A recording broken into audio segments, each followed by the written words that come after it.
자, 로마서 43번째 시간 8장 1절부터 11절까지 놀라운 그리스도인의 특권이라는 말씀 제목으로 말씀을 나누고자 합니다. 1절 그리스도 예수 안에 있는 자에게는 결코 정죄함이 없나니. 이 말씀은 그리스도인에게는 특권 중에 특권입니다. 왜냐하면 이제 실수를 해도 하나님이 정죄하지 않으시니까. 루이드 존즈 목사, 전 이분한테 많은 영향을 받았는데 이분은 8장 1절의 말씀을 8장 전체의 주제라고 말씀하고 있습니다. 그러니까 2절부터 39절까지는 1절에 대한 설명이라고 얘기하고 있습니다. 그리스도 예수 안에 있는 자에게는 결코 정죄함이 없나니. 그렇다면 이제 그리스도인들은 죄를 지어도 심판을 받고 지옥 가는 일이 없다는 말입니까? 맞습니다. 죄를 지어도 그렇게 가는 일은 없어요. 근데 그렇다면 그리스도인은 죄를 지어도 마음 놓고 죄를 지어도 됩니까? 하는 얘기가 나와요. 그러나 그것은 아니라는 얘기죠. 그거에 대한 설명이 이제 오늘 나오는 거예요. 자, 1절에 그리스도 예수 안에 있는 자란, 1절에 그렇게 돼 있죠. 이제 그리스도 예수 안에 있는 자란. 지난주에도 했는데 반복되는 것도 있습니다. 진리의 말씀은 끊임없이 반복해갖고 나오는 것이니까 계속 들으시면 좋습니다. 그리스도 안에 있는 자란 첫 번째, 로마서 6장 3절부터 5절 사이에 나오는 그리스도와 함께 세례를 받은 자, 그리스도와 연합한 자, 그리스도와 함께 십자가에서 옛사람이 죽고 함께 부활한 자, 이런 걸 갖다 뜻합니다. 우리가 예수를 십자가를 갖다 믿을 때, 예수 그리스도를 믿을 때 하나님께서는 우리를 그리스도 안에서 그리스도와 함께 십자가에서 죽었고 함께 부활했고 이런 사람으로 하나님이 인정해 주신다는 얘기입니다. 아멘. 네, 이건 흔들림이 없어야 됩니다. 두 번째, 그리스도 안에 있는 자란 두 번째, 7장 4절에 보면은 제가 읽겠습니다. 그러므로 내 형제들아, 너희도 그리스도의 몸으로 말미암아 율법에 대하여 죽임을 당하였으니. 그리스도로 말미암아 우리는 율법에 대해서 죽은 자예요. 아멘. 죄에 죽은 것처럼 율법에도 우린 죽었어요. 우리가 십자가를 갖다 믿을 때 하나님은 우리에게 넌 율법에 대해서 죽었어, 이렇게 말씀합니다. 세 번째, 그리스도 안에 있는 자란 5장 21절에 은혜가 왕노릇하는 자를 얘기합니다. 그리스도 하나님, 성령님이 똑같은 말입니다. 모시고 사는 자, 내주하시는 자, 이걸 갖다 의미합니다. 이런 사람을 갖다 그리스도 안에 있는 자라고 얘기합니다. 많은 사람이 예수를 믿으면 정죄함이 없다는 것을 아전 인수격으로 설명해요. 자기들이 생각 편한 대로 정죄함이 없다에만 초점을 맞춘다는 얘기예요. 우리 이제 아무렇게 살아도 괜찮아. 근데 그거 아니라는 얘기예요. 조건은 뭐예요? 그리스도 안에 있는 거예요. 안에 있다는 건 뭐예요? 그리스도와 함께 죽고 그리스도와 함께 부활했고, 그리고 하나님이 우리가 그 부활의 존재로 살아갈 수 없으니까, 우리 연약하게 그렇게 살 수 없으니까 그 하신 일이 뭐예요? 임마누엘 하셔갖고 우리를 도와주신다는 얘기예요. 그러니까 예수 안에 있는 자는 결코 죄를 지을 수가 없다라는 얘기죠. 그렇죠. 그러니까 하나님이 그 죄를 지을 수 있는 상태로 몰아가시는 거예요. 복음의 능력이에요. 근데 많은 사람들이 나의 주 나의 하나님 그리스도로 모시지 않으면서도 믿는 것처럼 착각하는 사람이 너무나 많다는 얘기예요. 너무나 많은 사람이 속고 살고 있어요. 믿지 않으면서 난 예수님 믿어. 그런데 보면은 전부 다 십자가와 부활 없어요. 임마누엘이 없어요. 그러면서 그거 믿는다고 얘기할 수 있습니까? 그건 믿는 거 아닙니다. 그러니까 우리의 옛 모습이 어때요? 가짜였죠. 가짜였어요. 근데 하나님이 은혜로 이렇게 생명의 말씀을 나누면서 이게 진짜야 하고 진짜를 보여주시는 겁니다. 지금 이게 복음이다.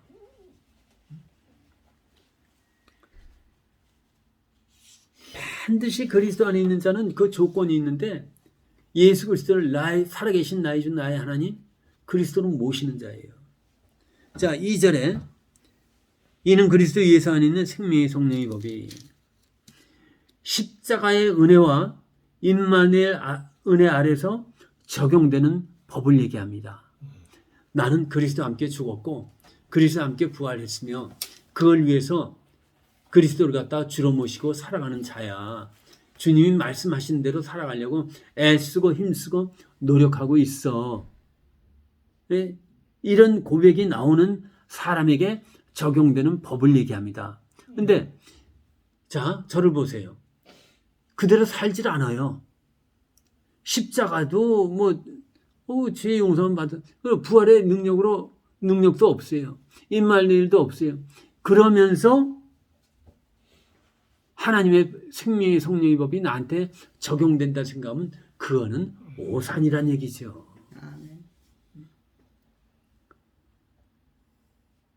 하나님의 뜻대로 살려고 하다가 실수해서 저지른 모든 죄를 사해 주시는 하나님의 놀라운 은혜의 힘, 효력을 얘기합니다. 생명의 성령의 법은 다시 한번 하나님의 뜻대로 살려고 하다가 실수해서 저지른 모든 죄를 사해 주시는 하나님의 놀라운 은혜의 힘, 효력을 얘기하는 거예요. 자, 제가 가끔가다 얘기하죠. 서커스에서 그네 타는 사람들 밑에 뭐가 있습니까? 쇠고물이 있죠. 그러니까 그 실수해도 떨어져도 안 죽는다는 얘기예요. 그와 마찬가지로 그네 타는 사람들이 일부러 떨어지겠어요? 그렇지는 않다는 얘기예요. 그와 마찬가지로 우리가 하나님을 믿다가 일부러 짓는 죄는 그건 안 돼요. 그건 큰탈납니다. 혼나요.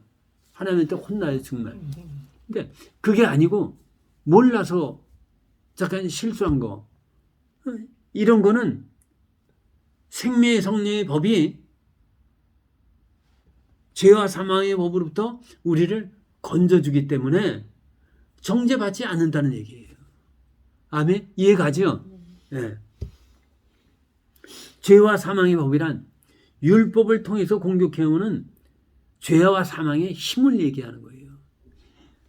생명의 성령의 법의 힘은 그러니까 십자가를 붙들고 임마누엘 하나님을 모시고 살아가는 사람들에게 적용되는 그 은혜의 힘, 그 힘은 우리가 그 마귀가 공격해오는 죄와 사망의 그 힘, 그거보다 항상 넘친다는 거예요. 그러니까 5장에서 뭐라고 그랬어요? 죄가 많은 곳에 은혜가 넘치나니는 이 뜻이에요. 아멘? 네. 죄가 많은 곳에 은혜가 넘친다는 것은 이 뜻이에요.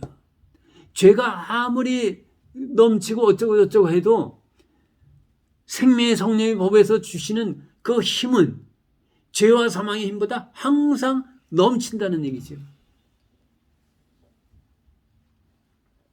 그러니까 죄와 사망의 힘보다 강해서 죄와 사망의 힘을 성도에서 몰아낸다는 얘기예요. 아침에 해가 뜨면 안개가 싹 사라지듯이 은혜의 생명의 성령의 법이 죄와 사망의 법을 갖다 우리에게서 몰아내는 거죠. 3절 율법이 육신으로 말미암아 연약하여 할 수 없는 그것을 하나님은 하시나니. 타락한 인간은 율법의 요구를 갖다 이룰 수가 없습니다.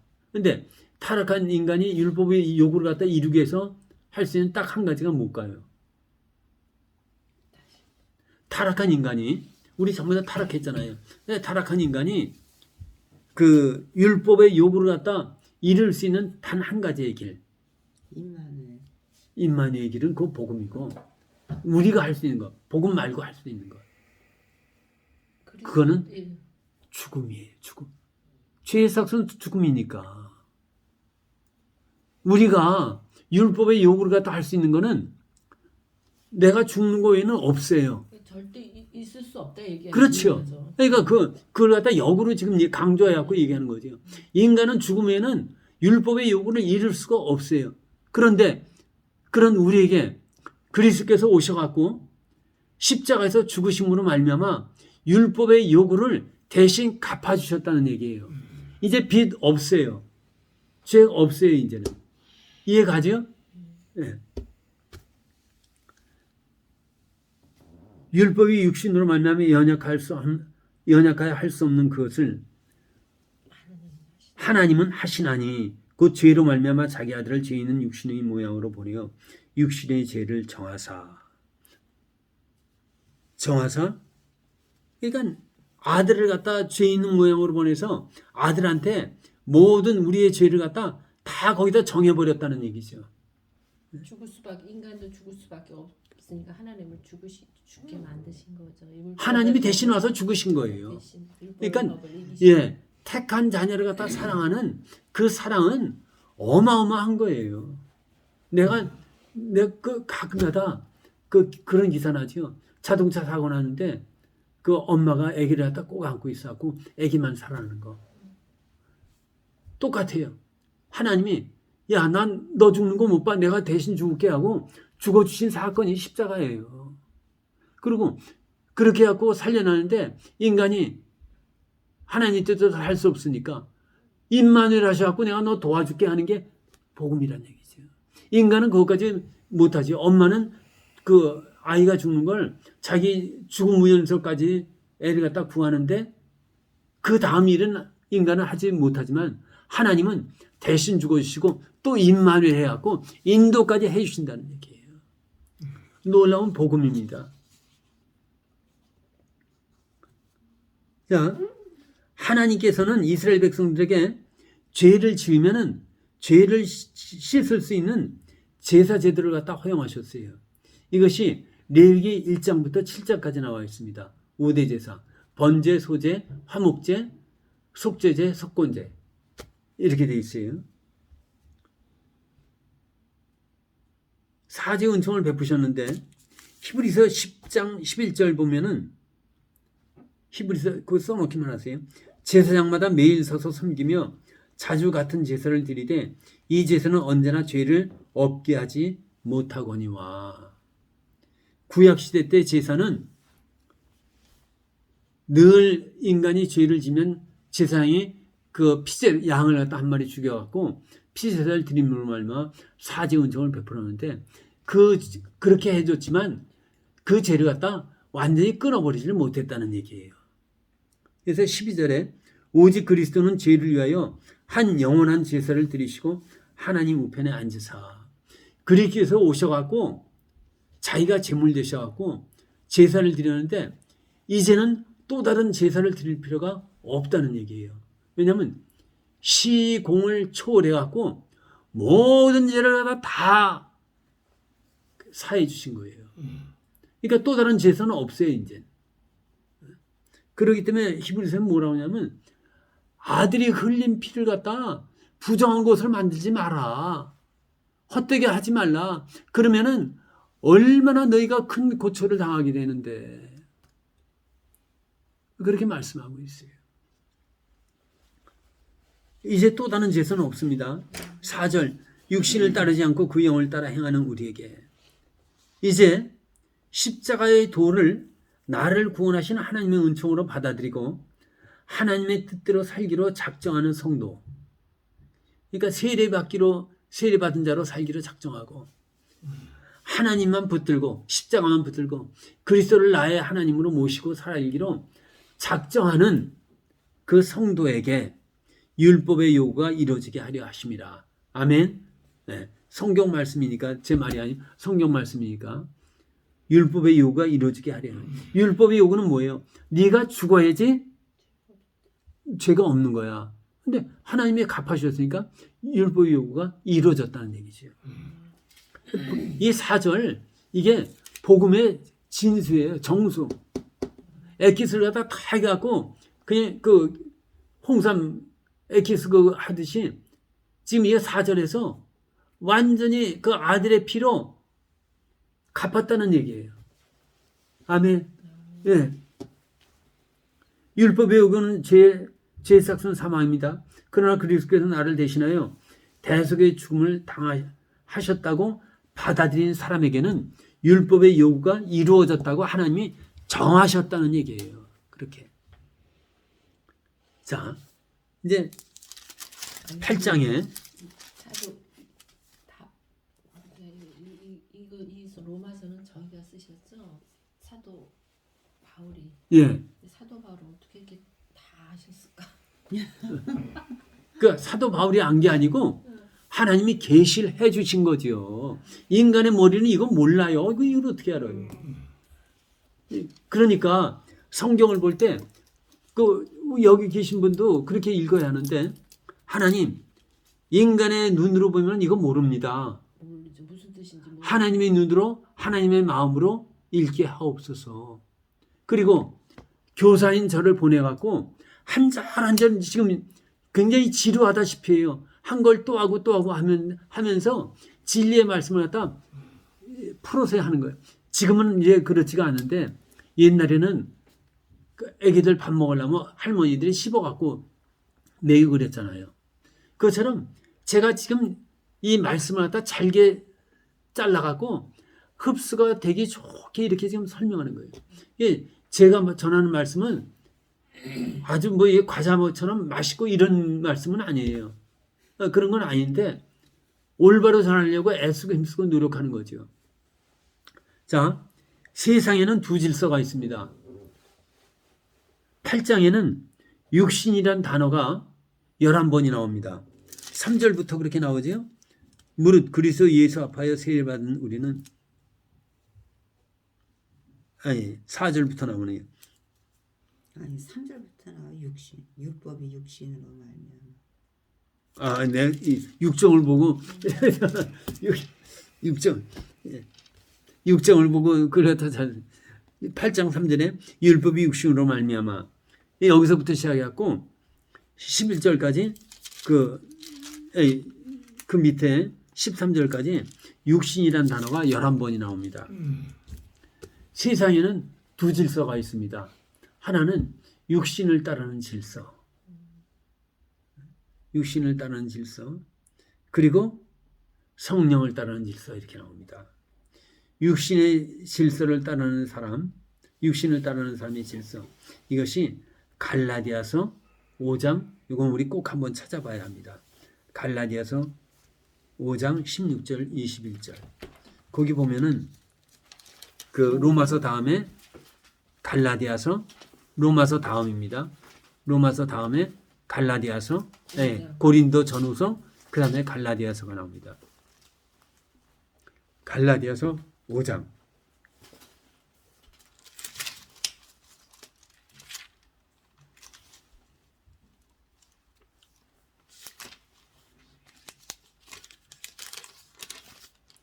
갈라디아서 5장 16절부터 21절까지 우리 교독하겠습니다.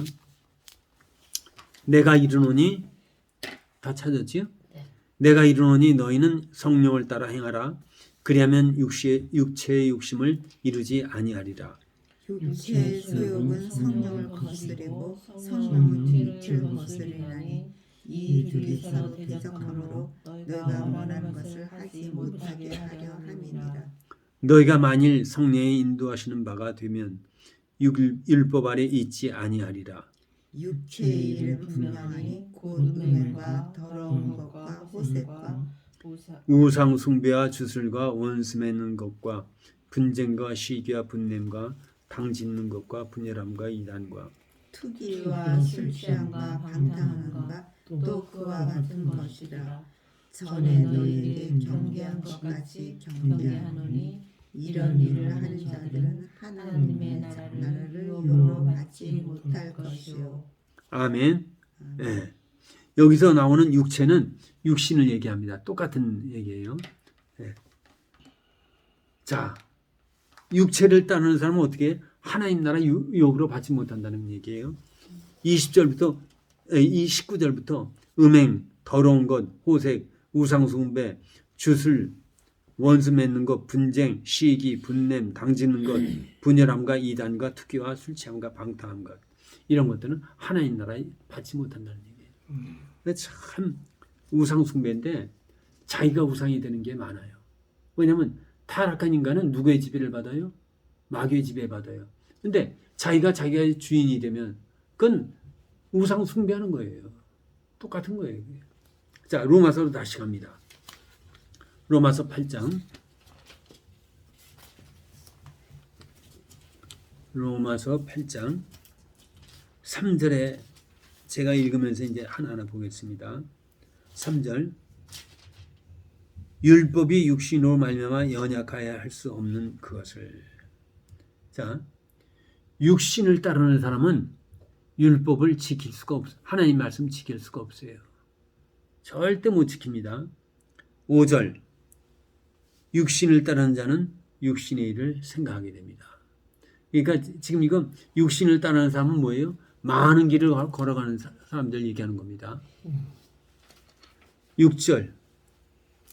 육신의 생각은 사망입니다. 죽는 길이라는 얘기예요. 7절. 육신의 생각을 쫓는 자는 하나님과 원수가 됩니다. 그러니까 육체가 좋아하는 것만 계속하는 거는 뭐예요? 나 하나님과 원수 될래요 하는 것과 똑같다는 얘기예요. 8절. 육신에 있는 자들은 하나님을 기쁘게 할 수 없느니라. 육신에 따르는 사람은 자, 이걸 다 합쳐보면은 첫째가 삶이 자기 중심이에요. 오직 나만 이거 하는 사람, 이거는 삶의 중심이 육신을 따르는 사람의 모습이란 얘기예요. 이기적이란 얘기죠. 두 번째, 자기 욕심을 따라 사는 삶이에요. 육신을 따라, 자기 욕심을 따라 사는 사람. 배려가 없습니다. 희생이 없어요. 그리고 자기가 좋아하는 대로 사는 사람. 절대 남을 위해서 희생하는 경우가 없습니다. 희생할 줄 알아야 돼요. 그래서 엄마의 과정을 꼭 거쳐야 돼요. 엄마는 어떻게 해요? 자식들 위해서 희생하죠. 근데 고슴도치 사랑을 하기 때문에 가끔가다 문제가 되지만 두 번째, 육신을 따르는 사람을 질서 첫 번째고 두 번째, 성령을 따르는 사람이 질서. 성령을 따르는 사람의 질서는 은혜가 왕노릇하는 사람이 특징입니다. 로마서 5장 21절에 그렇게 나왔지요. 은혜가 왕노릇해서 우리를 그 영생에 이르게 하려 한다. 자, 성령을 따르는 사람의 질서는 8장 4절에 하나님께서 율법의 요구를 이루게 하십니다. 왜냐하면 그리스도께서 우리를 위하여 죽으신 걸 하나님이 우리가 그걸 믿으니까 그래 넌 율법에 대해서 죽은 자하고 율법을 갖다 이룬 걸로 인정해 주신다는 얘기입니다. 은혜가 왕노릇함으로 우리가 하나님의 말씀대로 살아가도록 도우시고 부족한 것은 죄로 정하시지 않는다는 얘기예요. 자, 여기서 다시 한번 제가 또 묻겠습니다. 성령께서 오셔서 하시는 일이 뭐라고 그랬죠? 죄에 대해서, 의에 대해서, 심판에서 우리를 책망하신다는 얘기예요.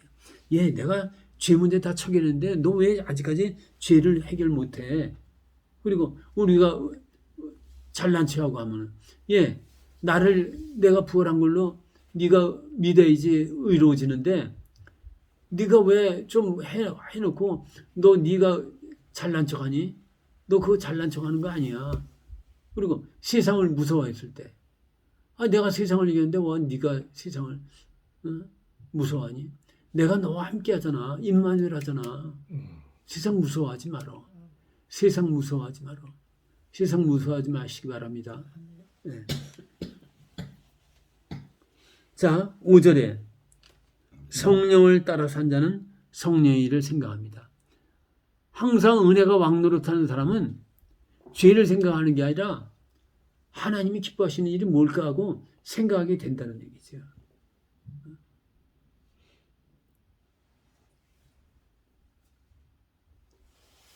성령께서 우리의 마음을 만져주시는 거예요. 은혜가 만져주시는 거예요. 너 그렇게 살면 안 되지. 그러니까 요한복음 16장 13절에 우리를 진리 가운데로 인도하신다고 그랬잖아요. 그 말씀이에요. 우리 마음을 만지면서 너 그렇게 살면 안 되지 않니? 어렵지 않니? 그럼 만져주시는 거예요. 그런데도 말을 안 들으면 그 고난이 오는 거죠. 안 돼. 내가 너를 어떻게 살렸는데. 6절 성령을 따라 사는 자의 생각은 생명과 평안입니다. 아멘. 네, 생명과 평안이에요. 늘 그냥 평안하고 충만하고 이렇게 나타나는 거죠. 9절 성령을 따라 사는 자는 그리스도인으로 인정된다.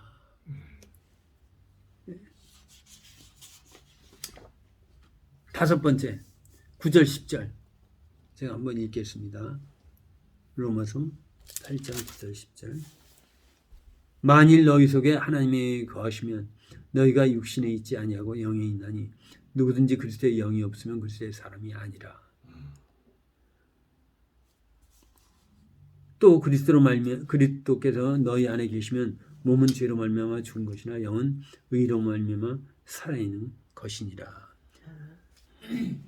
성령을 따르는 사람은 그 사람 안에 계시는 성령으로 말미암아 그의 영과 육이 부활의 능력을 얻게 됩니다. 부활의 능력은 예수님으로 살아가는 걸 얘기하는 거예요. 성령께서 아까도 말씀드렸지만 성령께서 오셔갖고 우리 마음을 만져주시면서 죄에 대해서 의에 대해서 심판에 대해서 우리를 책망하면서 진리 가운데로 우리를 갖다 가도록 계속 우리 마음을 만져주신다는 얘기죠. 아멘. 네. 그리고 깨닫지 못할 때는 또 주의 종을 통해서 말씀으로 이렇게 알게 하시고 어떤 때는 사람의 입술을 통해서 알게 하세요. 그리고 환경을 통해서 또 다루하시고 우리 하나님의 영이 우리 안에 계신가 안 계신가는 무엇으로 알 수 있는가? 이건 그 사람이 무엇을 추구하는가를 갖다 보면 안 되는 얘기예요. 추구하는 게 밤낮 그냥 입하구나 하고 말이나 퍼뜨리고 세상 것이나 추구하고 그냥 자기 주장이나 내세우고 이런 거 하는 사람들 보면 성령이 계시다고 얘기를 할 수가 없는 거예요. 마태복음 7장 16절 그들의 열매로 그들을 알지니 가시나무에서 포도를 또는 엉겅퀴에서 무화과를 따겠느냐. 이와 같이 좋은 나무마다 아름다운 열매를 맺고 좋은 나무가 못된 나무가 나쁜 열매를 맺나니. 좋은 나무는 좋은 열매 맺고 나쁜 나무는 나쁜 열매 맺는다는 얘기. 그와 마찬가지로 그리스도의 영이 계시면은 말의 행실, 삶의 행실이 좋은 거 나올 수밖에 없다는 얘기예요. 갈라디아에서 나오는 그 말씀이 성령의 열매는 사랑과 희락과 화평함과 오래 참과 자비와 양선함과 충성과 온유와 절제. 이게 성령의 열매라고 얘기하는 거죠. 그리스도의 영이 계시면은 이것이 어떻게 한 번에 확 나타나는 것이 아니라 서서히 나타나기 시작한다는 얘기죠. 아멘. 네. 교만과 야심, 편견과 고집이 나를 이끌어가고 이 세상의 것, 물질, 명예, 권세를 추구하는 삶을 산다면 성령을 모시고 사는 사람이라고 말할 수 없습니다. 성령을 모신 사람은 반드시 성령의 인도를 받아 죄에 대해서, 의에 대해서, 심판에 대해서 늘 하나님의 책망을 받아요. 야, 너 오늘 이거 실수했어. 이거 아니야. 아멘. 하나님 저 잘못입니다. 용서해 주세요. 그건 깨끗해지는 거예요. 그리고 진리 가운데로 인도하는 것이죠. 만약에 하나님께서 택하신 사람이 이와 같은 삶을 산다면 그 사람은 하나님이 다루어 가신다는 거죠. 혈기 많은 모세가 5년 사람이 되기까지 몇 년 걸렸습니까? 40년 걸렸어요. 40년 동안 깊이 연단 가운데 노는 거지. 야곱이 이스라엘로 변화되기까지 130세 될 때까지 하나님이 굴리신 거예요. 험악한 인생을 살았다고 자기 입으로 고백했으니까. 고자질 잘하는 요셉이 모든 것을 갖다 포용하는 총리가 되기까지는 그냥 종으로 팔렸다가 옥살이도 했다가 하나님의 방법이에요. 하나님이 어떻게 그릇대로 믿음의 그릇대로 그 사람을 다뤄가시는 줄 믿습니다. 자, 요 다시 한번 보겠습니다. 9절, 10절, 11절 제가 읽겠습니다. 9절, 10절, 11절 만일 너희 속에 하나님의 거하시면 너희가 육신에 있지 아니하고 영에 있나니 누구든지 그리스도의 영이 없으면 그리스도의 사람이 아니라. 또 그리스도께서 너희 안에 계시면 몸은 죄로 말미암아 죽은 것이나 영은 의로 말미암아 살아있는 것이니라. 예수를 죽은 자 가운데서 살리신 이의 영이 너희 안에 거하시면 그리스도 예수를 죽은 자 가운데서 살리신 이가 너희 안에 거하시는 그 영으로 말미암아 너희 죽을 몸도 살리시리라. 예수 믿으면은 구원은 어때요? 넉넉히 이루어진다는 거예요. 확실하다. 그러니까 예수를 갖다 온전히 믿기만 해라. 걱정하지. 너 지금 환난 당하지? 걱정하지 마. 하는 게 바울이 지금 계속해서 이 복음을 갖다 전하는 겁니다. 하나님의 통치, 너희 속에 하나님이 거하신다면, 이건 뭘 얘기하냐면 하나님의 통치가 너에게 이루어진다면 그게 똑같은 얘기예요. 하나님의 통치가 너에게 이루어진다면. 믿음으로 영생은 이 땅에서부터 소유하는 겁니다. 이 땅에서 하나님의 통치, 그러니까 하나님의 주인 되심, 왕 되심, 다스리심, 이것을 맛보지 못한다면 우리에게 구원은 없습니다. 그러나 은혜가 왕 노릇하는 사람은 은혜가 그 사람을 반드시 하나님이 통치하시는 그 자리까지 인도해 가신다는 얘기예요. 야곱을 이스라엘로 변화되기까지 130년이 걸렸듯이 하나님은 반드시 왜 아들을 갖다 죽여서 우리를 구원하셨는데 보통 일이 아닙니다. 그게. 사도 바울은 로마서를 기록할 당시 믿음의 환경이 대단히 열악했습니다. 그렇기 때문에 사도 바울은 복음을 전하며 많은 고난을 받았지요. 고린도후서 11장 24절부터 27절에 보면 사도 바울이 고난당한 것이 나와요. 내가 태장을 3번이나 맞고 40에 하나 강한 말을 5번이나 맞았으며 이방인에게 맞고 유대인에게 맞고 돌로도 맞고 강의 위험, 바다의 위험, 산의 위험 이런 걸 수없이 했다. 자, 이때는 복음 때문에 굉장히 고난을 많이 받았던 때예요. 핍박을 많이 받고. 근데 오늘날에는 하나님으로부터 시선을 뺏어갈 유혹거리가 너무나 많은 때예요. 얼마나 그 세상이 재밌는 게 많습니까? 맛있는 건 또 왜 이렇게 많고. 환경이 어려운 거는 똑같아요. 그때나 지금이나.